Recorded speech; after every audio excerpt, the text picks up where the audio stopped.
حضرت ابو بکر صدیق رضی اللہ تعالی عنہ نے فرمایا، زندگی سادہ اور مختصر ہونی چاہیے، ورنہ قیامت کے دن حساب میں بڑی پریشانی ہوگی۔ شکست کھانا بری بات نہیں، شکست کھا کر ہمت ہار جانا بری بات ہے۔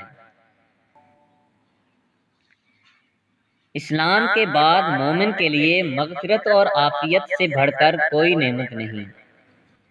جو کوئی 5 وقت نماز پڑھتا ہے وہ اللہ عز و جل کی حفاظت میں ہے، اور جس کی حفاظت اللہ کرتا ہے اسے کوئی نقصان نہیں پہنچا سکتا۔ جس پر نصیحت اثر نہ کرے وہ جان لے کہ اس کا دل ایمان سے خالی ہے۔ ماں باپ کی رضامندی دنیا میں دولت اور آخرت میں نجات کا باعث ہوتی ہے۔ مجھے نئے کپڑوں میں دفن نہ کیا جائے۔ نئے لباس کے مستحق وہ ہیں جو زندہ اور برہنہ ہیں۔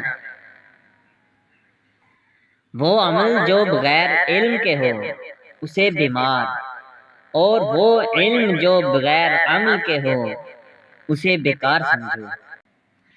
وہ شخص نہایت بدبخت ہے کہ جو خود تو مر جائے لیکن اس کا گناہ نہ مرے۔ آنکھ دل کا دروازہ ہے، آنکھ دل کا دروازہ ہے، آنکھ بند کر لو تمام آفتوں سے محفوظ ہو جاؤ گے۔